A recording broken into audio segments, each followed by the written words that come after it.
কারণ কোরআনের আইন চান, কোরআনের শিক্ষা চান না। কোরআনের শিক্ষা না থাকলে আইন মানবেন কি দিয়ে? সবচাইতে বড় বিপদকে জানেন? সবচাইতে বড় বিপদ হলো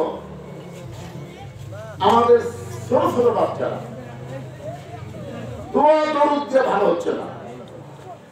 এই 6 মাসের বাচ্চা কান্দে, 7 মাসের বাচ্চা কান্দে, আমি দোয়া করে দিই আর কান্দন ভালো হয় না। তা আমি পানি পড়া দিলাম, তাও কান্দন থামে না। তখন আমার মা বলতে যে হুজুর যতই দোয়া দরুদ করে আর কান্দে না। 1-1 মাস পরে বললাম, মা তোমার সন্তানকে কান্দে না। তো কোন দোয়া কান্না ভালো হলো? তোর বাবাটা মোবাইল কিনে দিতে, যখনই কান্দে তখনই চালু করে দিই। আপনারা বলেন সন্তানের কান্না দোয়া করতে ভালো হয় না, মোবাইল চালু করে ভালো হয়। এটা কি রহমত না বিপদ? তাহলে এই সকল বিপদে আপনারা কোন আয়াত করতেছেন? আগে শোনা লাগবে। সবচাইতে বড় বিপদ হলো মানুষ কোরআনের ওয়াজ শুনবে আর ইংরেজদের আইন মতো চলবে। মানুষ কোরআনের ওয়াজ শুনবে আর ডক্টর কামালের সংবিধান অনুযায়ী চলবে। তাহলে এই সংবিধানের দোহাই দেয়া আপনার সুপ্পুকে ক্ষমতার থেকে নামান যায়নি। বলে সংবিধান খালি সংবিধান, সংবিধানই বাতিল। আপনার বলেন যে সংবিধান কি আল্লাহ দিছে? না, আল্লাহর সংবিধানের নাম কি? আল কোরআন। টাকায় দেখেন দেখেন। এখন চিন্তা করেন সবচাইতে বড় বিপদ হলো মানুষ কোরআন দিয়ে মরার পর উপকার চায়, কিন্তু জীবিত অবস্থায় কোরআন থেকে কিছুই দেবার চায় না। মরে গেলে লাশকে জান্নাতে ফেলানোর জন্য কোরআন খতম দিয়ে দোয়া করে। আমার এলাকার কথা বলতেছি, সারা জীবন লোকটা কোরআনের বিরুদ্ধাচরণ করছে, কিন্তু যেই মরে গেছে আমাকে কিছু হুজুর এক খতম কোরআন করে দোয়া করতেছে, রব্বানা যালামনা, আল্লাহ যে কোরআন শরীফ পড়লাম এর যা সওয়াব হয় ওরা আমলনামা দেয়।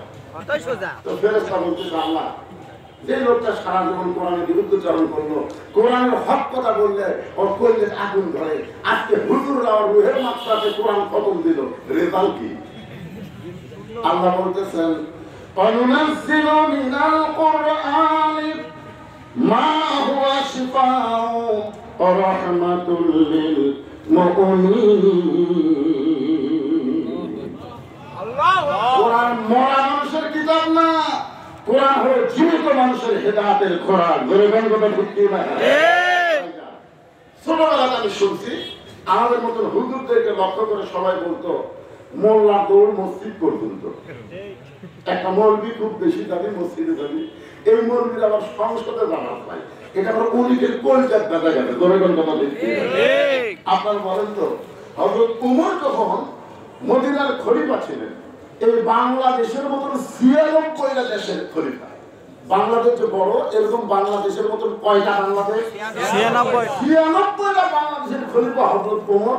মাথায় টুপি ছিল, মুখে দাড়ি ছিল, পরনে জুব্বা ছিল। এখন বলেন টুপি দাড়ি জুব্বা এগুলো কি রাষ্ট্র ক্ষমতা চালানোর পথে অন্তরায়? অন্তরায় সবাই যে কয় মোল্লা তো মসজিদ পর্যন্ত মসজিদে যান। আমরা ভালো মানুষ খারাপ জায়গা যাবেন কেন? মসজিদে যান। ওরা বুঝাচ্ছে মসজিদ ভালো, মসজিদে যান হুজুর। আপনি ইউনিয়নে যাবেন কেন? আপনি উপজেলায় যাবেন কেন? আপনি সংসদ যাবেন কেন? আপনি ভালো মানুষ, খারাপ জায়গা যাবেন। আপনারা বলেন তো সংসদ কি খারাপ? মমতাদের মতন পাবলিক ঢুকালে খারাপ হবে, ফেরদৌসের মতন নায়ক ঢুকালে সংসদ আর থাকবি না। বলে কেন কথা ঠিক? এই জন্যে ওই সংসদ এরকম ব্যবসায়ীরা ঢুকানোর কারণে আমরা সংসদে ভালো কিছু পাইনি। মাঝে মধ্যে মমতা সিয়াসাত্তার খবর দিয়েছে, আজহারিয়ার সমালোচনা করেছে, মামুনুল হকের সমালোচনা করেছে, সমস্ত আলেমদের উস্তাদ আহমদ শফি রহমাতুল্লাহ আলাইহি নিয়ে 2 টাকার ভূমিকার সমালোচনা করেছে। আগামী ইলেকশনে এরকম ব্যবসায়ীরা মানুষ আমরা ওখানে পাঠাবো না।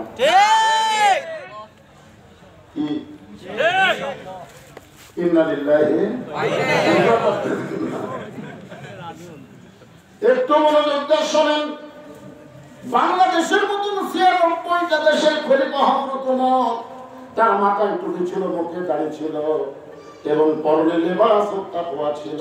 রাসূল বলেছেন, আমার পরে কেউ যদি নবী হতো আল্লাহ ওমরকে নবী বানায় দিত। সুবহানাল্লাহ। এখন আপনারা বলেন হযরত ওমর কি আলেম না জাহেল? কেমন আলেম? যার কথার সাথে আল্লাহর মতের মিল পড়ে কোরআনের 23টা আয়াত আল্লাহ নাযিল করেছে। বলেন সুবহানাল্লাহ। সেও অর্থবিধির করে অবস্থায় মসজিদের মেম্বারে বসে নিজের গালে নিজে চড় মারতেছেন। ডান হাতে ডান গালে চড় মারে, বাম হাতে বাম গালে চড় মারে। এই অবস্থাতে ওসমান গনি বললেন, আমিরুল মুমিনিন, আপনি কি পাগল হয়ে গেছেন? নিজের গালে নিজে কেন চড় মারতেছেন? তোমার ফারুক ওসমান, এই মসজিদের মেম্বারে বসে আমার অতীতের কথা বারবার মনে হয়। মসজিদের মেম্বারে বসে অর্থাৎ ক্ষমতার চেয়ারে বসে আমার অতীতের কথা মনে হয়, ভবিষ্যতের চিন্তা হয়। আপনারা যখন ক্ষমতার চেয়ার পাবেন, আপনি কি মনে করছেন আপনার ভবিষ্যৎ আছে না নাই? ভবিষ্যৎ কি? এখনই মতো এই ভবিষ্যৎ কি?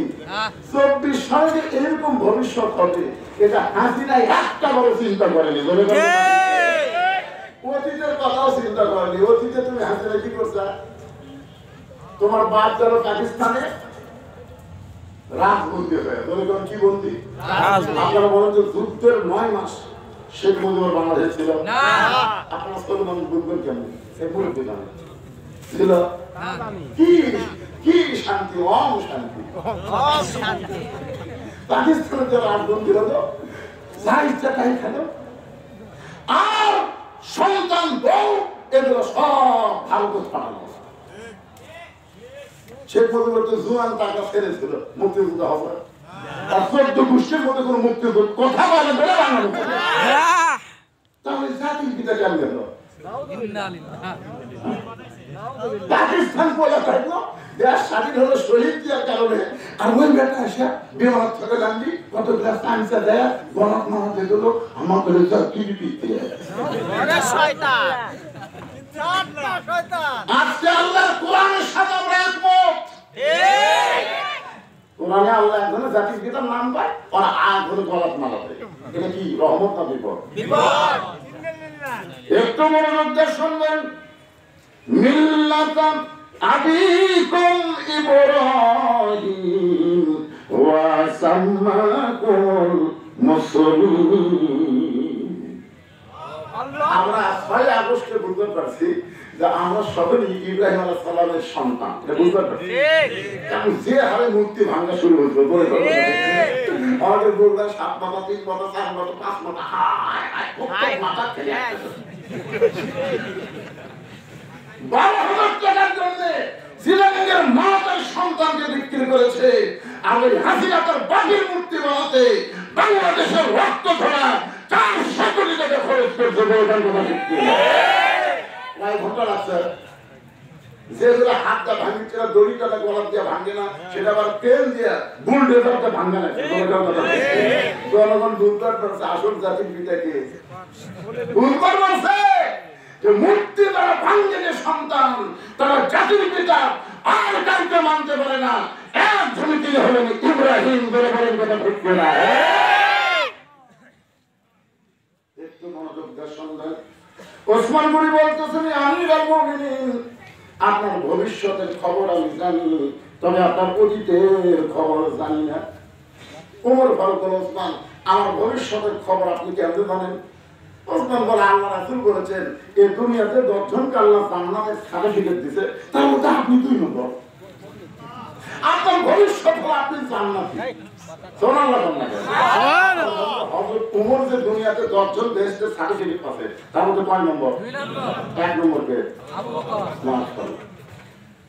10 জনের নাম কই আপনার মনে রাখবেন। 1 নম্বর আবু বকর, 2 নম্বর হযরত ওমর, 3 নম্বর হযরত উসমান, 4 নম্বর হযরত আলী, 5 নম্বর আব্দুর রহমান ইবনে আওফ, 6 নম্বর হলো জুবাইর, 7 নম্বর হলো তালহা, 8 নম্বর সাদ ইবনে আবি ওয়াক্কাস, 9 নম্বর আবু সাঈদ, আর 10 নম্বর হলো উবাদা ইবনে জাররাহ। এই 10 জন হলেন আশারে মুবাশশারা। আশারে মুবাশশারা কি জীবিত অবস্থায় এই সার্টিফিকেট পায়নি? মরার পরে না জীবিত অবস্থায়? জীবিত অবস্থায়। তাহলে ওসমান গনি যে কথাটা বলতেছে তার ভবিষ্যৎ সেটা জান্নাতি, সঙ্গে আছে না? আপনার ভবিষ্যৎ আপনি জান্নাতের সার্টিফিকেট পাবেন, কিন্তু আপনার অতীতের খবর আমি ওসমান জানি না। ওমর ফারুক ওসমান ওদিকে আমি খালার বাড়িতে রাখালি করতাম, চুরি করতাম। 96টা দেশের খরিদা, ওদিকে কার বাড়ি? খালার বাড়িতে রাখালি করতাম। ছাগল নিয়ে তখন সন্ধ্যাবেলা ফেরত আসতাম, খালা আমার মাথার চুল ধরে বলতো, ওমর কয় ছাগল নিয়ে গেলে আর কয়টা ফেরত আনলে? আমি ছাগলগুলো থেকে 3-4টা কম আবার ধরুন ছাগল করে নিয়ে যখন খালারে বুঝাতে, খালা আমার কান ধরে বলে, ওমর যেই ভুল আজকে করেছো এই ভুল যদি আগামীকাল করো তোমার রাখালি চাকরি ক্যান্সেল হয়ে যাবে। আমি সঙ্গে সঙ্গে খালার পা ধরে বলতাম, খালা আমার রাখালি চাকরি যদি ক্যান্সেল করে দেন আমি থাকবো কোথায়, খাবো কি? যে ওমর একদিন রাখালি চাকরি রক্ষা করার জন্য খালার পা ধরে কেঁদেছে, আজকে সে ওমরকে আল্লাহ অর্থনীতির খলিফা বানাইছে। এটা ওমরের যোগ্যতা নয়, এটা কেবলমাত্র আল্লাহর কোরআনের উসিলায়। এখন আপনি বলেন এই কোরআনের পাওয়ার কম না বেশি? আমাদের বাংলাদেশে খালি কম, আটম বাটম ধরাবন সবে, তার জন্য 3 তলা বিল্ডিং হয়। আর এই কোরআনের মাদ্রাসার জন্য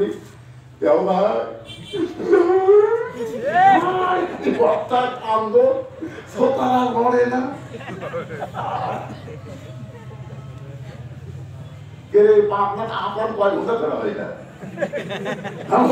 শুরু করছি তখন তাকে আপন শুরু হবে,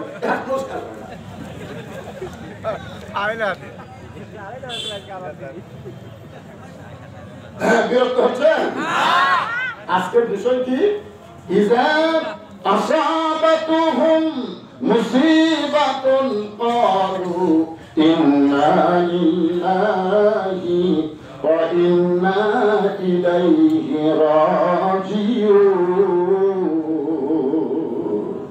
আল্লাহু আকবার। আপনারা কি সত্যি করে বলেন তো কোরআনের পাওয়ার আছে না নাই? আছে। হ্যাঁ, আমরা দেখতে পাচ্ছি না তো।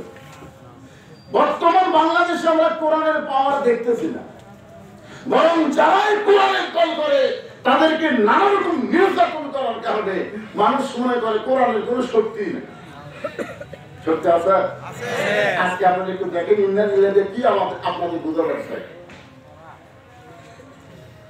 হযরত ওমর বলতেছেন আজকে আল্লাহ পৃথিবীর খলিফা বানাইছে, এটা ওমরের যোগ্যতাই নয়, এটা কেবলমাত্র আল্লাহর কোরআনের ওসিলায়। এই কোরআনটা দেখতে কেমন? আজকে আপনারা দেখেন কোরআনটা দেখতে কেমন? আচ্ছা, দেখতে যদি সুন্দর হয় তাহলে ধরলে কি হয়? না, ধরবে না। কারণ হুজুর ধরবার গেলে শর্ত আছে। হুজুর ধরবার গেলে কি শর্ত বাবা? আল্লাহ বলেছে ততক্ষণ পর্যন্ত কোরআন স্পর্শ করতে পারবা না যতক্ষণ তুমি পবিত্র না হবা। তাহলে কোরআন স্পর্শ করতে যদি পবিত্র হতে হয়, সেই কোরআনের আইন যখন বাংলাদেশে চালু হবে, এই বাংলাদেশের রূপটা কেমন হবে বাংলার মুসলমান হিসাবে দেখার দরকার আছে না নাই? যতক্ষণ না দেখবেন ততক্ষণ ইন্নালিল্লাহ। আপনারা কি আলহামদুলিল্লাহ দেখতে চান? আল্লাহর কোরআনটা দেখতে যেমন হযরত ওমর নিজের চোখে কোরআনের পাওয়ার দেখার জন্য ছদ্মবেশে মদিনার অলি গলি ঘুরতেছে শুধুমাত্র আল্লাহর কোরআনকে দেখার জন্য। হযরত ওমর দেখতে পায় দুই পাহাড়ের মাঝখানে একটা বিস্তীর্ণ মরুভূমি, ওই মরুভূমির মধ্যে একজন রাখাল মোটর দুম্বা চড়ায়। হযরত ওমর আল্লাহর কোরআনের পাওয়ার দেখার জন্য রাখালকে সালাম দিলেন, আসসালামু আলাইকুম রাখাল ভাই, আমার পেটে ক্ষুধা লাগছে, উটের এক পেয়ালা দুধ চাই। রাখাল মুচকি মুচকি হাসে। ওমর ফল করে, রাখাল আমি তোমাকে সালাম দিলাম, উটের দুধ চাইলাম, তুমি হাসো কেন? রাখাল বলতেছে তোমার সালামের উত্তর আমি দিব না, উটের দুধও তুমি পাবো না। ওমর ফল বলেন আমার অপরাধ কি? বলে তোমার অপরাধ হলো আগে তোমার পরিচয় দাও। যারা আল্লাহর দল করে তারা কারোর সাথে সাক্ষাৎ হলে কিন্তু পরিচয় দেয়, যখন যাই দিতে হয় না, আমি সাক্ষী, আমি সদস্য, আমি কর্মী, আমি নতুন, এভাবে কিন্তু পরিচয় দেয়। যে দায়িত্বের মতো থাকে সে দায়িত্বেরও পরিচয় দেয়। তো এখন তুমি আমার কাছে সালাম দিলে, উটের দুধ চাইলে, আগে তোমার পরিচয় দাও। ওমর ফারুক চিন্তায় পড়ে গেলেন, আমি যে অর্থ পৃথিবীর খলিফা, এইটা যদি আমি পরিচয় দেই তাহলে আল্লাহর কোরআনকে কেমনে দেখবো? আমার নাম যে ওমর, এইটা যদি আমি পরিচয় দেই তাহলে আল্লাহর কোরআন কেমনে দেখবো? ওমর যখন নানা রকম চিন্তার মধ্যে সামিল হয়ে গেছে, এমন সময় কোরআন বলতে, তোমার রাখাল যখন তোমার পরিচয় চাইছে, তুমি আসল পরিচয় দাও। তোমার আসল পরিচয় হলো তোমার জাতির পিতা ইব্রাহিম, আর তিনি তোমার নাম রেখেছে মুসলমান। এখানে আমরা যারা বসে আছি ভাই, কোন বক্তা পরিচয় আমাদের মৃত্যু হবে না, ডিসিএসপি পরিচয় আমাদের মৃত্যু হবে না। আল্লাহ বলেছেন লা তামুতুন্না ইল্লা ওয়া আনতুম মুসলিমুন, যতক্ষণ তুমি মুসলমান না হতে পারবে ততক্ষণ মৃত্যুবরণ করো না। মৃত্যুবরণ করতে হবে মুসলমান হিসাবে। ধরে কথা ঠিক কি না? তাহলে আমাদের পরিচয় কি? মুসলমান। জোরে বলা লাগবে, আমাদের পরিচয় কি? আমার পরিচয় যখন জানতে চাও, আমি একজন মুসলমান। রাখাল মুসকি মুসকি হাসিয়ার বলে, আসল না নকল? তোমার ঘর করে রাখাল মুসলমান তো আর মুসলমান, এর মধ্যে আসল নকল কি? রাখাল বলতেছে আসল মুসলমান যারা হবে তারা চাওয়ার ব্যাপারে সতর্ক থাকবে। আসল মুসলমান দরকার হলে ফাঁসির মঞ্চে যাবে, কিন্তু রাষ্ট্রপতির কাছে বাঁচার দরখাস্ত লিখবে না। আপনাদের পাবনা জেলায় একই ভাগ্যবান ভাই, গোটা বাংলাদেশের মানুষ চিনে এমপি সোহানের নাম শুনে। গোটা বাংলাদেশের প্রত্যেকটা ইসলামী আন্দোলনের কলিজার মধ্যে ঢুকে গেছে মতিউর রহমান নিজামীর নাম। আপনারা জানেন যে মীর কাসেম আলী, ওনার ফাঁসি হবে 11:30টায়। যে বলছে স্যার আপনার ফাঁসি তো 11:30টায় হবে। তুমি ঘড়ি থেকে বলতেছে এখনো তো 2 ঘন্টা সময় আসতে পারে। আমি তাহলে একটা ঘুম দেই, 8 ঘন্টা যখন থাকবে তখন আমার কাজ দিও। লোকটা কাছে পাগল নাকি রে, 2 ঘন্টা পর ফাঁসি হবি, তার মধ্যে ঘুম পাবি? তোকে ভাই ঘুম যদি লোক বেশি ধরে তুমি আমার কাজ দিও, 8 ঘন্টা আগে থেকে কিন্তু কাজ না থাকে আসে। লোকটা বিশ্বাসই করেনি। একটু ঘড়ি ধরে তোমার 8 ঘন্টা বাকি আছে, তখন ওনার কাছে যায় থেকে নাক দেখে ঘুম পাচ্ছিস। লোকটা বসে চিন্তা করে, আর 8 ঘন্টা পরে ফাঁসি হবি, একই ঘুম পাচ্ছিছে। ঘুম থেকে চেতন করার পরে বলতে, স্যার 8 ঘন্টার সময় পর আপনার ফাঁসি হবে, আপনি কেমনে ঘুমাইলেন? বলতে, তুমি বলতেছ আমার ফাঁসি হবে, কিন্তু আমি জানি আমার মৃত্যু হবে না। তুমি বলতেছ আমার ফাঁসি হবে, কিন্তু আমি জানি আমার মৃত্যু হবে না। লোকটা বলে, আপনি কেমনে জানলেন আপনার মৃত্যু হবে না? সঙ্গে সঙ্গে মীর কাসেম আলী বলতেছেন, ওয়ালা তাকুলু লিমান ইউকতালু ফি সাবিলিল্লাহি আমওয়াতুন বাল আহইয়াউ ওয়ালাকিন লা তাশউরুন। আমি মীর কাসেম আলীর ইবনে সিনা হাসপাতালে গিয়ে দেখলাম, মীর কাসেম আলী শুনতে কবর দিয়া ইসলামের ব্যাংক চালু করছেন। জনগণ কথা ঠিক কিনা? সারা ভারত দেখতেছে, সুদখোর ঘুষখোররা দেখতেছে, এই বেটার তো খালি দাঁড়িয়ে এই যে হারে বেকারদেরকে চাকরির মধ্যে ঢুকাচ্ছেন। ভাই রাজা খানা লাগে না রে, সবচাইতে ইন্নালিল্লাহ কেন আমরা কাছে শুনতেছি, একটু মনোযোগ দিয়ে শুনবেন। সবচাইতে বড় বিপদ কি, আর কোন বিপদ আমাদের ইন্নালিল্লাহ পড়া লাগবে? কোরআনের আহাল হিসাবে আমাদের জানার দরকার আছে না নাই? ফাঁসি হবে, রাষ্ট্রপতির যখন দরখাস্ত রাখে, রাষ্ট্রপতি যদি দয়া করে তাহলে ফাঁসি মৌকুফ হতে পারে। মতিউর রহমান নিজামী মুসকি মুসকি হাসেন, বলে তোমার কথা শুনে হাসি লাগতেছে। আমি বাংলাদেশ হওয়ার পরে 3টা রাষ্ট্রপতিকে ক্ষমতা থাকা অবস্থায় মরা দেখছি। একটা হলো বঙ্গবন্ধু শেখ মুজিবুর রহমান, একটা জিয়াউর রহমান, একটা জিল্লুর রহমান। তো ক্ষমতা থাকতে তারা নিজেই মরে যায়, তাদের কাছে কোনো ইমানদার বাঁচার দরখাস্ত লিখবে না।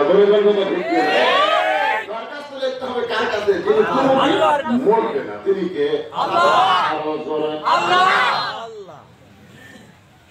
দরকারে ফাঁসির মঞ্চে যাবে, তারপরে রাষ্ট্রপতির কাছে বাঁচার দরখাস্ত লিখবে না। রাখাল বলে, পথিক সত্যি যদি তুমি মুসলমান হও তাহলে তুমি দুধ চাইছো তার কাছে। সঙ্গে সঙ্গে আমার ফারুকের শ্রদ্ধা পানি আল্লাহ তোমার কোরআন যখন দুনিয়াতে চালু থাকবে, উমর যদি ভুল করে আকার পর্যন্ত ভুলটা ধরবার পারবে। খালি জুব্বা লম্বা, যারা নামাজ পড়তেছে তাকে জুব্বা খাটো, উমর ফারুকের জুব্বা একটু লম্বা। মাঝখান থেকে একজন দাঁড়িয়ে বলতেছে আমিরাল মুমিনিন খুতবা বন্ধ করেন, ওয়াজ বন্ধ করেন। অর্থনীতির খলিফাকে একটা মুসল্লি বলতেছে ওয়াজ বন্ধ করেন। খুতবা কেন বন্ধ করবো? আমার দোষ কি? দোষ হলো আমাদের খাটো পাঞ্জাবি দিয়ে আপনি লম্বা খুতবা করছেন। আমাদেরকে খাটো দিয়ে আপনি লম্বা খুতবা কোথায় পেলেন? আগে জুব্বার ওয়াজ করেন, তারপর খুতবা শুনেন। চিন্তা করে র্যাব কুটি র্যাব কোবরা পুলিশ আমার ভাষণ বন্ধ করতে একজন লিখে দাও। আপনি কিন্তু পিন্স আছিল, পিন্স এক জায়গায় ভাষণ দিচ্ছে আপনাকে বানিয়ে আলো, ওই যখন ভাষণ শুরু করছে জনগণ সব খারাপ মনে আছে আপনাকে হ্যাঁ বক্তা। উনি কিন্তু অনেক কিন্তু এই সারারা কিন্তু সহজ আসে না, যখন দেখবেন বক্তা একটা মাহফিল টলটম্বর করছে খুব করে আসে। কারণ ভোটবিহীন এমপি তার ভাষণ শুনতে কেউ আসবে না, বক্তা কাজে রাখে, বক্তা আমার সারাকে এই শুধু মা সেই আছে সব লোক খাওয়া, সব লোক খাওয়া হয়েছে। আমরা হুজুরের ওয়াজ শুনবো না, তোর পেশা শুনবো না। প্রথম যে ব্যক্তি খাওয়া হয়েছিল হাতের সাথে সাইজ করছে, কারণ জানি না তোর পুলিশ আছে, র্যাব আছে, উমরের আছে। তোমার ভারত বাংলাদেশের কোনো আইনের দিকে না তাকায় ইন্নাল্লাহা ইয়ামুরুকুম আন তুআদ্দুল আমানাতি ইলা আহলিহা ওয়া ইযা হাকামতুম বাইনান নাস আন তাহকুমু বিল আদল। আল্লাহু আকবার। ওর ঘরে বলেন ভাইজান আমার দোষ এটাই, বলে হ্যাঁ এটা দোষ। আপনি লম্বা জুব্বার কাহিনী বলে তারপর আপনি খুব করবেন। এমন সময় আব্দুল্লাহ ইবনে ওমর বাবার পাশে দাঁড়ায় বলতেছে, রে নবীর সাহাবীরা, তোমরা খাটো পাঞ্জাবি হলেও তো নতুন কাপড় পরে নামাজ পড়তে আইছো, কিন্তু আমার পরনে দেখো নতুন কোনো কাপড় নেই। ওসমান গনি বলে, আব্দুল্লাহ আজকে জুমার দিনে সবাই নতুন কাপড় পরেছে, তুমি পুরাতন কাপড় কেন পরেছো? আব্দুল্লাহ বলতেছে, আমি যদি নতুন কাপড় পরতাম তাহলে আমার বাবার জুব্বা লম্বা হতো না। দুনিয়ার সবাই যখন ঘুমায় গেছে, আমার বাবা চুপি চুপি দরজায় গেল, আব্দুল্লাহ রে একটু দরজা খোল। আমি দরজা খুলে দেখি বাবা একটা পাঞ্জাবি নিয়ে দাঁড়ায় আছে। আমি বললাম, বাবা বাইতুল মাল থেকে একটা পাঞ্জাবি আমার দিচ্ছে, আপনি গভীর খুঁজে আর একটা দিয়ে বেড়াইছেন। ওমর ফারুক বলে, আব্দুল্লাহ এই কামার আপনাকে করেছে বাজান, এত খাটো পাঞ্জাবি গায়ে গাড়ি কেমনি খুঁজবা দিব? রে আব্দুল্লাহ তোর পাঞ্জাবি আমাকে দান করে দে।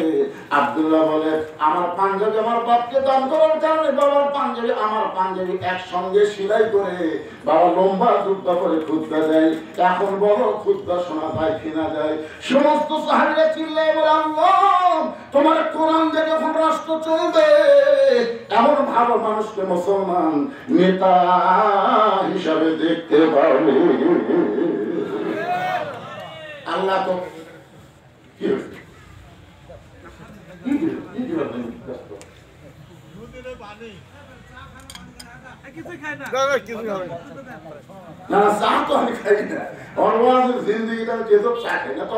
কিছুদিন হলে মানে আমার একটা রোগ ধরা পড়ছে, বুঝলেন, রক্তের প্লাটলেট কমে গেছে।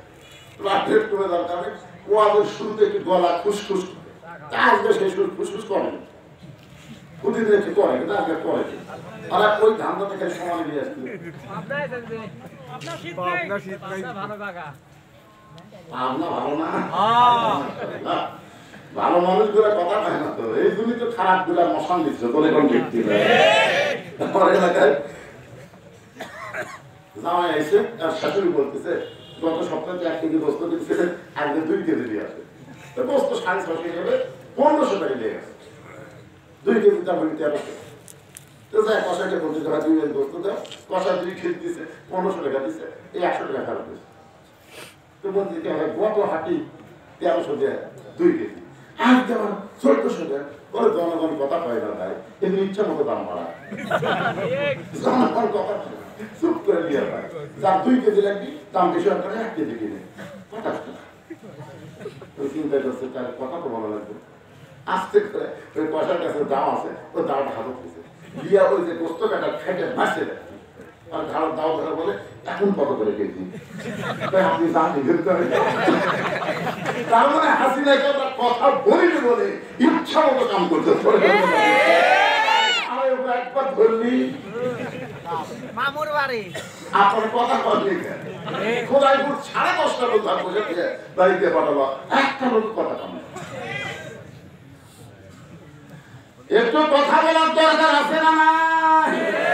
কথা জানার পরও যারা কথা বলে না, ইমানের জন্য সবচাইতে বড় বিপদ। তখন বেশি বেশি ইন্না লিল্লাহ পড়া লাগবে, ধরে কথা ঠিক কিনা? আসাবাতুহুম মুসিবাতুন ক্বালু ইন্না লিল্লাহি ওয়া ইন্না ইলাইহি রাজিউন।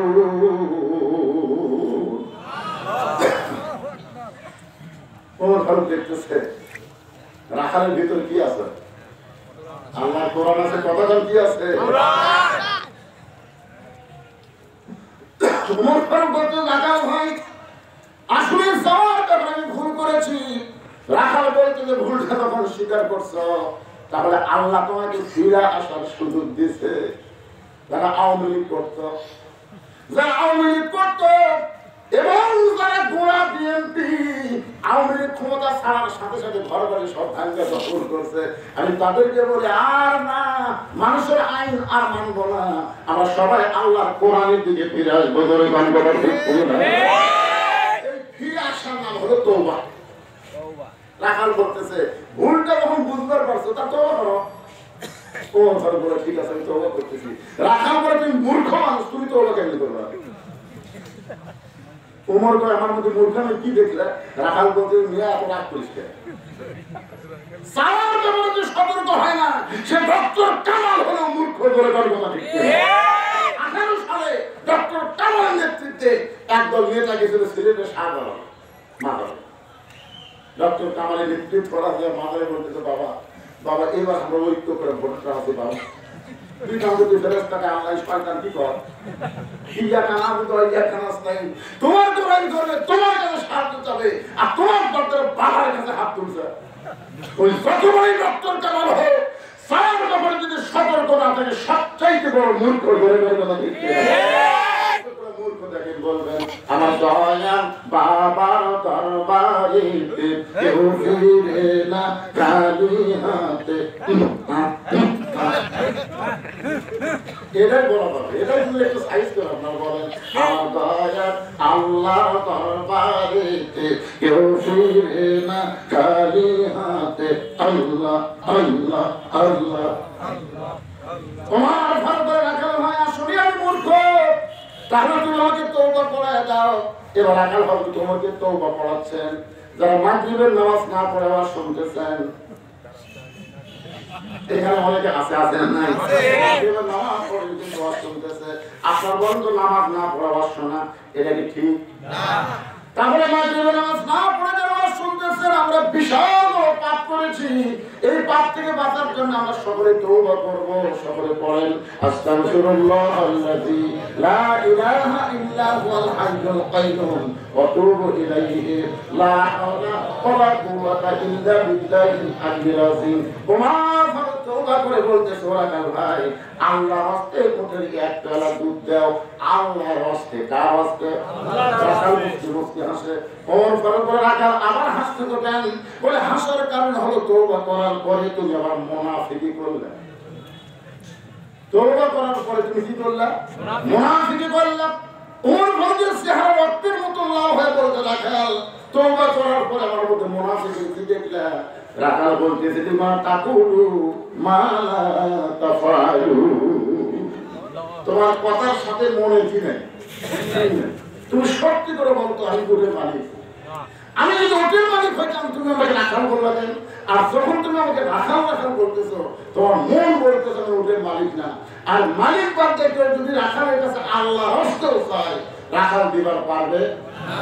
যার প্রমাণ হলো আমার নিজের বাইগুলা মাহফিল ওয়াশ করে কেবল টেস্ট থেকে নামছি, ইতিমধ্যে এক লোক দৌড়ে এসে হাতে 100 টাকা দিয়ে দোয়া করে। আমি টাকা পড়লে কেউ বললাম ভাই কিসের দোয়া? তার বইয়ের বেটা একটা বাচ্চা এসে আমার জন্য পুত্র দেয়। যে বলছে বইয়ের বেটা বাচ্চা এসে আমার জন্য পুত্র দেয়, তখন আমি চিন্তা করে গেলাম আমি তো 3 মেয়ের বাপ, এখন পর্যন্ত আমারই পুত্র হয়নি। আমার বইয়ের বেটা যতবার সন্তান আছে ততবার আমি একটা করে পুত্র চাইছি, কিন্তু আল্লাহ আমার দোয়া কবুল করে। তখন আমি 200 টাকা দান দিলাম। হুজুর আমি তো দোয়া চাইছি টাকা না, আমি বললাম পাগলা আমি 3টা মেয়ের বাপ রে, আমার দোয়া যদি পুত্র হতো তা আমার বইয়ের পেটে আল্লাহ আগে দিত, তা আমার বইয়ের ভাই তোর হবি। তখন আপনি কেন আমার তখন টাকা দিচ্ছি দৌড় মারতেছে, কত করে হাত ধরে বললাম কোথায় যাস, বলে কাউসার হুজুর কাউসার ওর বেটা আছে হুজুর, আমি বললাম পাগলা কোনো হুজুরের কাছে না, কোনো বাবার কাছে না, কোনো মাজারের কাছে গেলে হবে না, বাবার যদি চাও কেবলমাত্র আল্লাহর কাছে যাওয়া লাগবে। বলবেন বুঝছি না তোমার ভারতের দিকে তাকায় রাখার পরে পথিক সত্যি যদি আল্লাহর তোদের এক পেলা দুধ চাও, তাহলে এখান থেকে 10 মাইল দূরে মালিকের বাড়ি, ওই মালিকের বাড়ির দরজা কেবল মালিক তোমার রাখাল ওটার তোমরা চড়াই, তুমি মালিক যদি হুকুম দাও তাহলে রাখাল আল্লাহর হস্তে ওদের এক পেলা দুধ দেবে। ওমর ফারুক বলে কেন হয় এত কষ্ট করে মালিকের বাড়ি যাওয়ার দরকার নাই, বরং তোমাকে 2টা টাকা দিলাম, এই 2টা টাকার বিনিময়ে তুমি ওদের এক পেলা দুধ দাও। রাখাল মুসকে মুসকে হাসার বলে পথিক তুমি যে হযরত ওমরকে চিনো, তুমি যে হযরত ওমরকে চিনো, ওমর ফারুক বলে রাখাল এই কথা কেন বলতেছো? রাখাল বলে পথিকলে তুমি আমার 2 টাকা ঘুষ দিবা আর মালিক বাদে তোমাকে নদীর এক পেয়ালা দুধ দিব, তাহলে ওমরের গুপ্ত বাহিনী যদি দূর থেকে দেখবার পায় তোমাকেও ধরবে এবং আমাকেও ধরবে। ওমর ফারুক বলে রাখাল তাহলে পাহাড়ের গুহার মধ্যে যাই, ওই গুহার মধ্যে গোপনে তোমাকে 2 টাকা দেব, গোপন নদীর এক পেয়ালা দুধ দিবা, ওমরের গুপ্ত বাহিনীও ধরতে পারবে না, রাখালের মালিকও জানতে পারবে না। সঙ্গে সঙ্গে রাখাল বলে তুমি ভণ্ড, তুমি ভণ্ড, তুমি ভণ্ড। ওমর ফারুক বলে রাখাল আমার মধ্যে ভণ্ডামি কি দেখলা? রাখাল বলে পথিক ওমরের গুপ্ত বাহিনী দেখতে পাই না, আমার মালিক জানতে পারবে না, কিন্তু গোপনে যাওয়া না করলে রাখালের মালিক আল্লাহ দেখতে পায়। সঙ্গে সঙ্গে ওমর ফারুক দৌড় মারছে, এক দৌড়ে পাহাড়ের পাদদেশে জায়নামাজ দিছে, বলতেছে আল্লাহ তোমার কোরআন এত সুন্দর, তোমার কোরআন যখন দুনিয়াতে চালু থাকবে তখন প্রত্যেকটা মুসলমান বিশ্বাস করবে কেউ না দেখলেও আল্লাহ দেখতেছে। সকালে এসে 2 জন গল্প করতেছে, মানে ভোট তো দিন খালি রাত ভোট তখন 18 সালের গল্প, 2 জন গল্প করতেছে, তুই কটা দিবি? ভাই মোমবাতির আলো তো মারটা ঠিক মতো দেখা বন্ধ করে তোরের মতন মারা প্রতিষ্ঠা মারটা দেখে দেখে মারতে মারতে 100 টাকা দিলে তোর কাছে মোবাইল নাই, আর আমি মোবাইলের আলো দিয়ে 200 টাকা মারছি। তারা 2 জন গল্প করতেছে, কেউ দেখেনি না দিয়ে হাতে 10টা জানলা বন্ধ করে মারছি দেখতে। আপনারা বলেন তো 1 ভোট একজন দিয়ে পাবে, একজন যদি 2 ভোট দেয় আর বাপ পায় না, কথা পায় না, একজন কয় ভোট দিবে? কারণ যে 100 টাকা দিলাম, 100 টাকা এইরকম ভোট পাইয়া তারা এমপি হলো। একটু মনোযোগ দিয়ে শুনবেন, কেউ না দেখলো আল্লাহ দেখতেছে। তারপরে প্রত্যেকটা মুসলমানকে বিশ্বাস করা লাগবে কিরামান কাতিবিনা ইয়ালামুনা মা তাফআলুন। বিশ্বাস করেন আপনারা? তাহলে আমার সঙ্গে গানটা বলবেন, তোমার 2 কান্দে 2 মোহরি লেগেছেন ডাইরি, দলিল দেখে রাই দিবে, টাকা পয়সার নাই কারবার আছে না মামু। আগুন ধরেছে একটু সেলিমের বাড়ি এবং জাফর বসার বাড়ি। এই কথা এখন যদি বলেন মাহফিল ভালো হবে।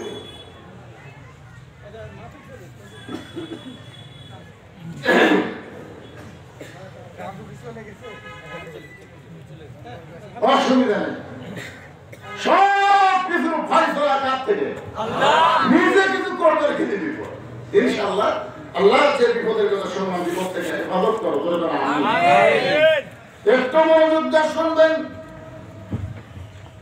রাখাল বলতেছে কেউ না দেখলো আল্লাহ দেখতে পায়। ওমর ফারুক বলতেছে আল্লাহ তোমার কোরআন এত সুন্দর। রাখাল তো রাখাল না, কোরআন অনুযায়ী আমল করতেছে। আল্লাহ তোমার কোরআন এত সুন্দর। এইবারে হয়তো তোমার যখন পাহাড়ের পাশে কান্দে, রাখাল পিছনে গিয়ে বলে যতই কান্দ উটের দুধ দেওয়া যাবে না। তোমার পাড়া বলে রাখাল ভাই উটের দুধের কোনো দরকার নাই, আমি তোমার কাছে জানতে চাই তুমি না দেখা আল্লাহকে, তুমি না দেখা আল্লাহকে পরিচার করতে জায়গা দিয়ে তুমি যে আল্লাহর কোরআন অনুযায়ী চলতেছ, এর বিনিময়ে তোমার চাহিদা কি? আপনার বলেন তো যারা কোরআনের কর্মী, মনে করেন আবু সাইদ মুক্ত কোরআনের কর্মী না, কিন্তু হাসিনার বিরুদ্ধে হক পথে থাকার জন্য জীবন দিচ্ছে। আবু সাইদের চাহিদা কি? একটা চাহিদা নাই। তোমার ঘরে বলতেছে রাখা তুমি যে আল্লাহর কোরআনে চলতেছো, এর বিনিময়ে তোমার চাহিদা কি? তোমার চাকরিও ভালো না, তোমার ভালো একটা বাড়িও নাই, তোমার ভালো তো খাওয়া দাওয়াও নাই, এরপরেও তুমি কোরআন অনুযায়ী চলতেছো, কোরআনের কর্মী হয়েছে, তোমার চাহিদা কি? সঙ্গে সঙ্গে রাখাল বলে প্রতি আমার চাহিদার কারণ যখন জানতে চাও তাহলে শোনো, আমার চাহিদা হলো সকলে পড়েন রব্বানা, পড়েন রব্বানা আতিনা ফিদ দুনিয়া হাসানাতাও ওয়া ফিল আখিরাতি হাসানাতাও ওয়া কিনা আযাবান নার। ওমর ফারুক রাখাল, আমি তোমার চাহিদার কথা শুনতে চাইলাম, আর তুমি আল্লাহর কোরআন শুনে না, তার মানে রাখাল বলতে আসলেই মূর্খ। এই আয়াতের মাধ্যমে আমি দুইটা চাহিদার কথা বলেছি, একটা হলো দুনিয়ার সৌন্দর্য আর একটা হলো আখিরাতের সৌন্দর্য। দুনিয়ার সৌন্দর্য হলো মহামানব আমি কুমোরকে আমি এক নজর দেখতে চাই।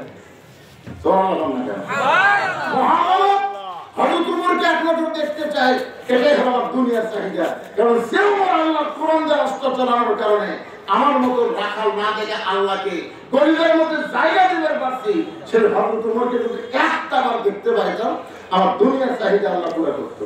আর আমার 2 নম্বর চাহিদা হলো আমি রাখাল যখন মরে যাবো, মরার পরে আল্লাহ যেন অদম রাখালকে জান্নাত দেয়। রাখালের হাত ধরে 3 বার তোমার রাখাল যে পাগল নাকি আমার ঘামা হাতে শোনা দিলে তোমার ঘরে করে রাখাল ভাই তোমার 2 নম্বর চাহিদা আল্লাহ পুরো করছে, মরার সঙ্গে সঙ্গে আল্লাহ তোমাকে জান্নাত দিয়ে দিবে। সুবহানাল্লাহ। আপনারা সুবহানাল্লাহ বলেন, কিন্তু রাখাল সুবহানাল্লাহ বলেন। ওর ঘরে থেকে রাখাল মরার সঙ্গে সঙ্গে আল্লাহ তোমাকে জান্নাত দিবে। সুবহানাল্লাহ। রাখাল বলতেছে এই বাকি পেছানোর পর দিন পাবে, বাকি পেছান মরার পর জান্নাত দিবে, ভালোই তো বলেন, কিন্তু হযরত উমরকে এক নজর দেখতে পাবো, এই কথা বলতে আপনার কোন জায়গা পাবে? একটা হলো নগর, একটা হলো বাকি। বাংলাদেশে আমরা যদি জান্নাত চাই, উমরের মতন শাসকের দরকার আছে না নাই? আর জান্নাত হলো বাকি, আর কোরআনের একজন ভালো শাসক নগর। খালি ঠিক করে হবে না, সামনে আসছে শুভদিন, চিন্তা ভাবনা করে দিন, ধরে কথা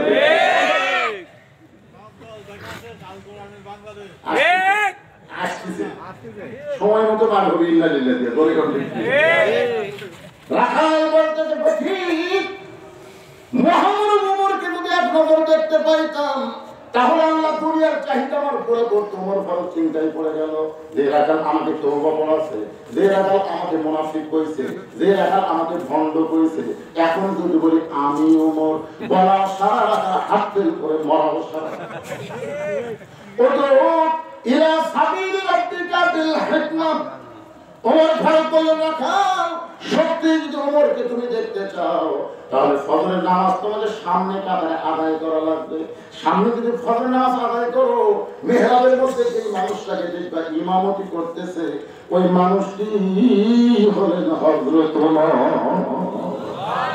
আল্লাহ কোরআন যখন বাংলাদেশ চলবে তখন এমপি শুধু এমপিগিরি করলে হবে না, মসজিদের ইমামতি করার যোগ্যতা অর্জন করা লাগবে। সামনে নির্বাচনে যারা আসবেন আপনার বলবেন ভাই আপনি কোন মসজিদের ইমাম? 3 জন মুসল্লি মসজিদের মধ্যে হুজুর নেই, কারে বারবার ঘড়ি দেখতেছে হুজুর নেই, টাইম পার হয়ে গেল, কেরে হুজুর নাই রে। আমি ঢুকতে যাই ওইকে 3 জনের অবস্থা থেকে আমি জানলাতে দিকে ফট করে দরজার কাছে ঢুকেছি, দেখে কি করে আমার হাতে তাকায় দেখি একটা আমাদের এলাকার তো, একটা বিএনপি, একটা আওয়ামী লীগ, একটা বাম। তখন আওয়ামী লীগ বলতেছে কে ভাই এখন সামনে কে দেবে? তো আমার শক্তিতে ভাই আপনার দল ক্ষমতার কাছে আপনি বলতে পাকলা হুজুর জীবনে পড়বার পারি নেই পড়াবার পারি তো ভাই আপনার দল স্বাধীনতার ঘোষক আপনি টাকাও দেবে পারো ভাই কিন্তু সামনে তোমার পারবো তখন বলতে তো আপনার দুই ধরে না পারেন আমার কথাই লাগবে তাহলে আমি যুদ্ধ আপনার যদি সামনে যাই কি নিয়োগ করবেন কারণ দেখতে যাইতে বিহার ইমামকে বলা লাগবে নেতা বলা লাগবে তখন আপনারা কি বলবেন দেখতে যাইতে বিহার রাখার করবেন না ইমাম আমার ফ্লিপকার্ট পাগলা তুই বাইরের কথা ভিতরে করছে আমি আমার তুই জানা তুই বিএনপি ওগুলো বাইরের কথায় পাগলা ভিতরে কথা হলো আমরা তিন ভাই একসঙ্গে জামাত করতে চাই ভিতরে যদি ঢুকতে চান জামাত ছাড়া খাওয়া নাই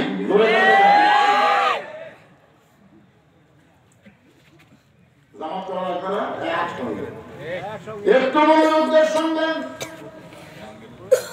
আল্লাহর বান্দারা হযরত ওমর ও রাখাল ভাই সত্যি যদি ওমরকে দেখতে চাও তাহলে মসজিদের সামনে কাতারে ফজরের নামাজ আদায় করো মেহরাবের দিকে লক্ষ্য করে দেখবে যে মানুষটা ইমামতি করতেছে সেই মানুষটি হলেন হযরত ওমর রাখাল বলতেছেন বারান্দায় নামাজ পড়ি আর মসজিদের মধ্যে ঢোকার সাহস পাই না ওমর ফারুক বললেন কেন বলে মসজিদের মধ্যে দামি দামি সাহাবীর ভিতর আমি একটা সাধারণ রাখাল কেমনে যাই ওমর ফারুক রাখাল রে ইন্না আকরামাকুম ইনদাল্লাহি আতকাকুম সেই ব্যক্তি সবচাইতে দামি হয় যার কলিজার মধ্যে আল্লাহ বেশি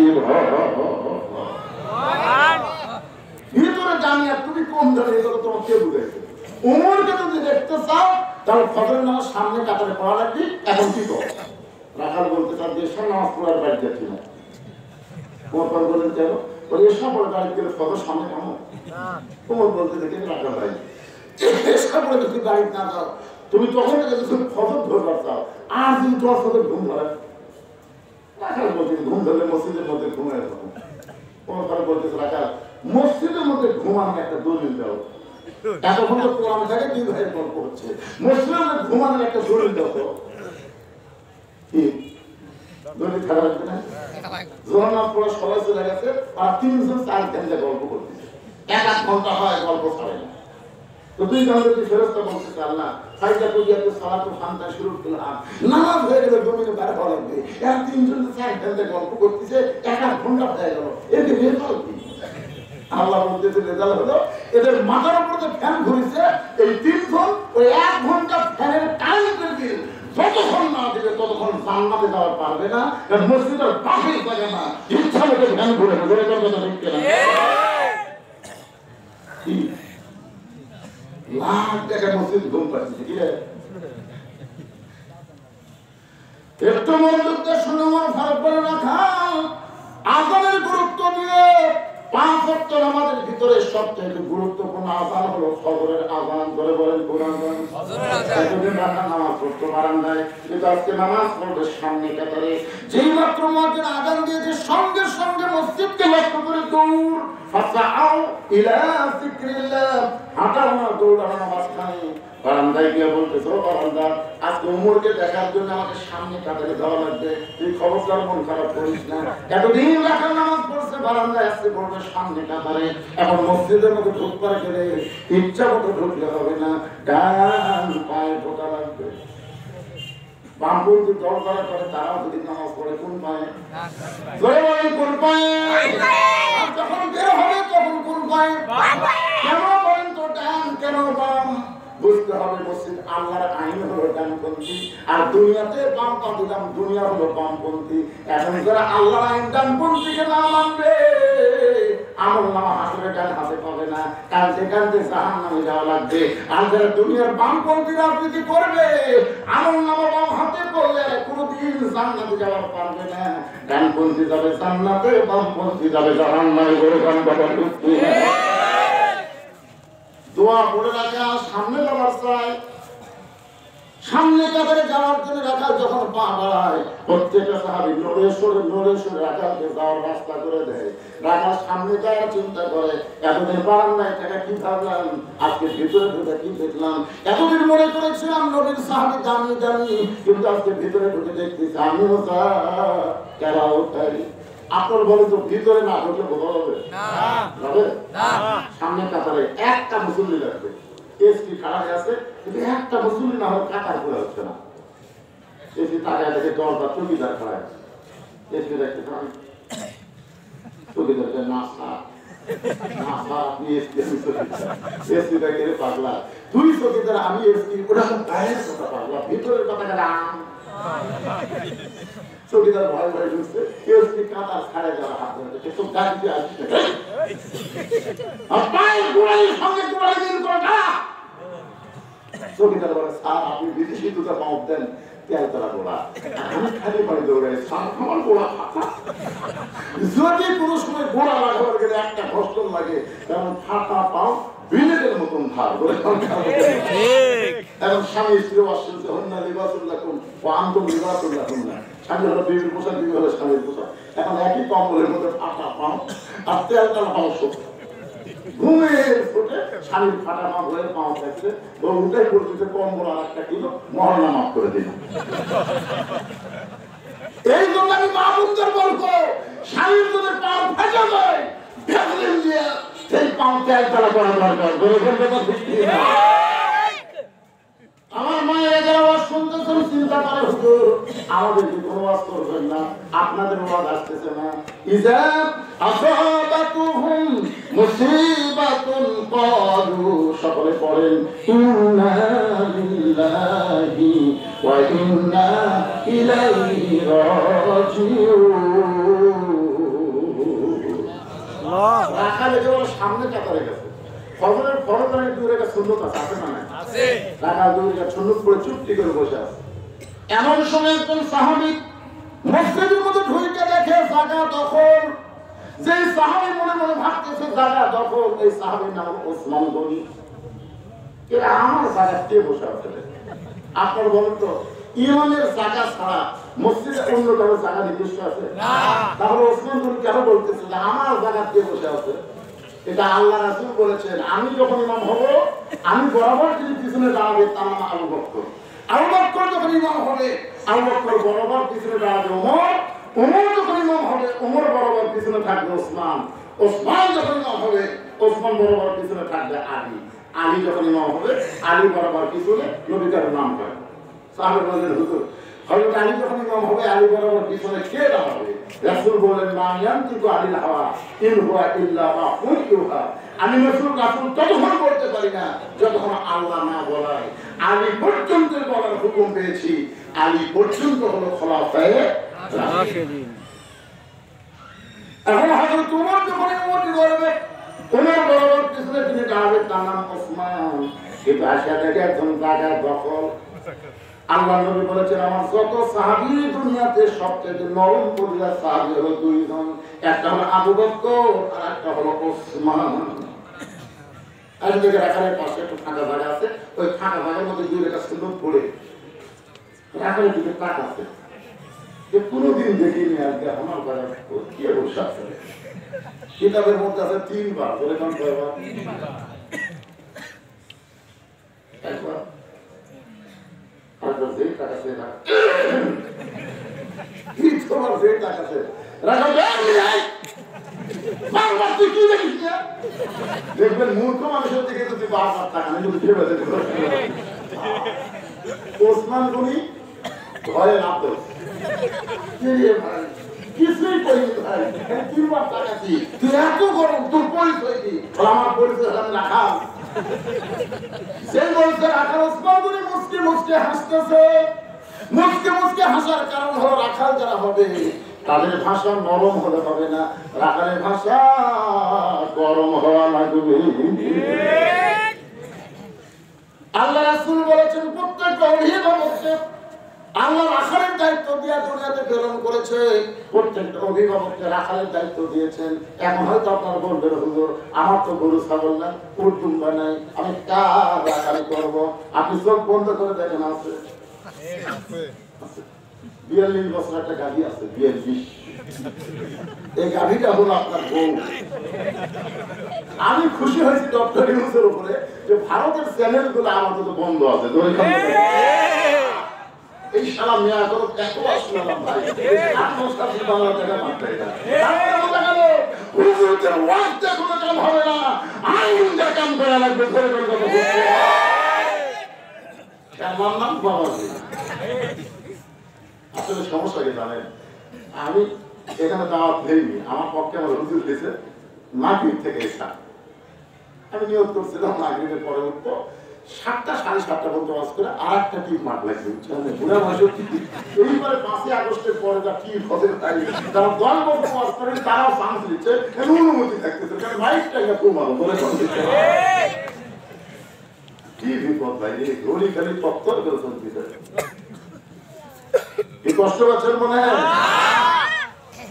আপনার 22 বছর একটা গাভী আছে এই গাভী মানে আপনার বউ 22 বছর একটা আড়ে আছে এই আড়ে মানে আপনার ছেলে 17 বছর একটা বকনা আছে এই বকনা হলো আপনার মেয়ে 42 বছরের গাভী 22 বছরের আড়ে আর 17 বছরের বকনা এই তিনটার উপর আপনার রাখালি করার দরকার আছে না না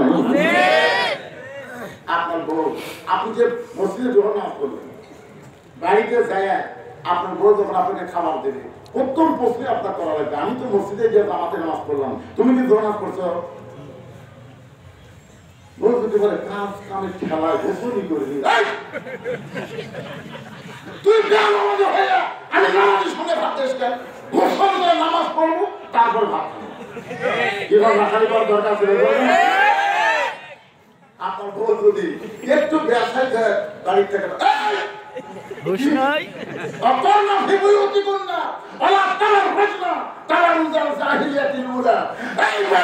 ঘরের মধ্যে থাকবি ঘরের বাহির হবে না যদি বের হস ঘরের পরিবেশ দেওয়া লাগবে আমাদের আমির বলছে যে মেয়েদেরকে আমরা পর্দার জন্য চাপ দেবো আসলে তো চাপ দেবো না কারণ আমরা যতদিন কোরআনে আইন চালু না হয়েছে ততদিন নামাজের চাপ দেবে কিন্তু কোরআনে আইন যখন আল্লাহ দিবে যখন মুসলমানের কাউকে ক্ষমতার চেয়ার দেওয়া হবে তার 1 নম্বর দায়িত্ব হলো আকামুস সালাত নামাজ কায়েম করা জোরে বলেন কথা ঠিক কিনা আইন যখন বাংলাদেশে চলবে প্রত্যেকটা মুসলমান নারীরা পর্দা মানতে বাধ্য হয়ে যাবে জোরে বলেন বাধ্য হলে ঘরের মধ্যে বন্দি করা খাইয়ের মতো মানুষ না কেন আপনার মধ্যে দাঁড়ায় না এমন বোকা বলছে দিলে ডালা চিন্তা চলে যাচ্ছে আমি একদিন চিন্তা করলাম দেখি তো সব কিরকম কোন পক্ষে ভাই 1 কিলো হাঁটি সময় নষ্ট করি যতই চেষ্টা কর দেখবার পারবো না এমন ঢাকা থাকিতে দেখবো কি পাবো বুঝছেন আপনার 22 বছর একটা আইডিয়া মানে ছেলে আছে ওই ছেলেটার দিকে আপনার রাখালি করা লাগবে আর সারা তো খায় নাম শোনার সাথে সাথে আপনি চেতন করেন কিন্তু আপনার আগে 3টা পর্যন্ত আর 3টা আমি খেয়াল দেখছি আর সারা তো খায় নাম শোনার সাথে সাথে আপনি বাসে আপনি করেন বেটা 3টা পর্যন্ত মেসির খেলা দেখছে মেসি কিভাবে গোল করে ওই পারে অর্থ তো ঘুম নেই যে মধ্যে সারা তো খায় নাম আছে ওই আগে আসলে 3.5 হাত আবার শোনা যায় 2.5 হাত বুঝলেন কম্বল টাইনা মাথার মধ্যে এখন পাও বাড়বি পাও টানা গুটির কাছে আপনি নামাজ পড়ে যাওয়ার সময় বাংলাদেশ দেখেন কেন আমার ছেলের ঘর কম্বলের তলে সামনের বস্তা ঢেকা করছে পাও নাই মাথাও নেই এটা কি রে আপনি আস্তে করে বিড়াল যেমন ইন্দু ধরে আঘাতি করা লেখেন বিড়াল যেমন ইন্দু ধরে আস্তে করে কম্বল সকালবেলা সাইড থেকে কুত্তার সাইড আর কম্বলের মতো তোর সাইড একই সাইড করে কম্বলটা ঢুকতে না মুসলমানের বাচ্চা যদি হোক কদু কর গোসল করার গোসল কর আপনি জোর করে মসজিদে নিয়ে গেছেন বাপ বেটা একসাথে জামা জামা করতেছেন ফেরেশতাকে আল্লাহ খবর কি আল্লাহ তার বাপ বেটা দুটোই জান্নাতি আপনার 17 বছরের একটা মেয়ে আপনি বাবা হিসেবে চিন্তা করেন আপনার মেয়েকে আপনি পরিমণি করবেন না ফাতিমা করবেন পরিমণি গামছা ড্যান্স লুঙ্গি ড্যান্স এক পরিমণি বাংলার বহু যুবকদের শরীর নষ্ট করছে একটা হলো চরিত্র নষ্ট আর একটা হলো শরীর নষ্ট আমার মা বোনেরা যারা আছেন পর্দার অন্তরালে, ফাতেমা হলেন, আল্লাহ নবী বলেছেন ফাতেমা তোমার বাবা বিশ্বনবী বলে তুমি জান্নাতে যাবা, এটা কখনো মনে করবা না। ফাতেমা বলে বাবা এতদিন আমি জানতাম আমার বাবা বিশ্বনবী, এই কারণে হয়তো আমার জান্নাত দিবে। রাসূল বলে ফাতেমা জান্নাতে যদি যাবার চাও তাহলে জান্নাতের আমল করে তোমাকে জান্নাতে যেতে হবে। ফাতেমা বলে বাবা কি আমল করলে আল্লাহ আমাকে জান্নাত দিবে? রাসূল বলে ফাতেমা মেয়েদের 4টা আমল করলে আল্লাহ একটা জান্নাতের ব্যবস্থা করে দিবে না। তাহলে 1 নম্বর আমল হলো পর্দা। ফাতেমা রে পর্দা যদি না থাকে মা তাহলে নামাজের কোনো দাম নাই, রোজার কোনো দাম নাই। পর্দা হারা মেয়েরা কোনোদিন স্বামী ভক্ত হয় না, ঘরে ঘন্টাটা ঠিক কিনা? পর্দা নিশে নারী দ্বারা স্বামী ভক্তি করে তারা। দেয়া পর্দা নারী স্বামী কোনো দৃষ্টিও এর কি হলো একটা কাপড় কিনে ধুইয়া দিতে ভাই, কাপড় ধুয়ে দিলে মায়ের কিন্তু রং কাটে। মায়ের রং কাটা বোঝেন না? মায়ের রং কাটছে এটা একটা কাপড় হলো সব রং উঠে গেল। সামান্য মায়ের রং উঠছে আর সব উঠলো। এখন যদি আমি কিনবো তোমার কিনা আমার সবাই না ব্যাপার দাদা কিনে আনছে, কিনে না যে ধুয়ে দিতে ভাই রং টং যা আসলে স্বামীকে রং যে কি হলো, তো রং যদি কি হতো জমিন ভালো কিনছে তো এখন জমিন ভালো। ব্যাপারটা নারী যারা স্বামীর অবাধ্য করা বলে গন্ধটা ঢেকে না।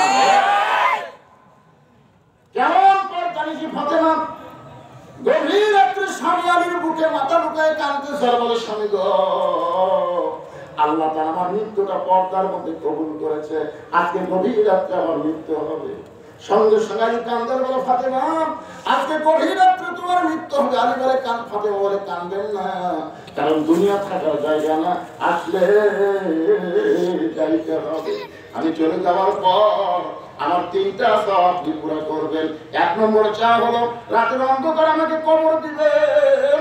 আমার 2 নম্বর চাওয়া হলো আমার কোনো জানাজার ব্যবস্থা আপনি করবেন না।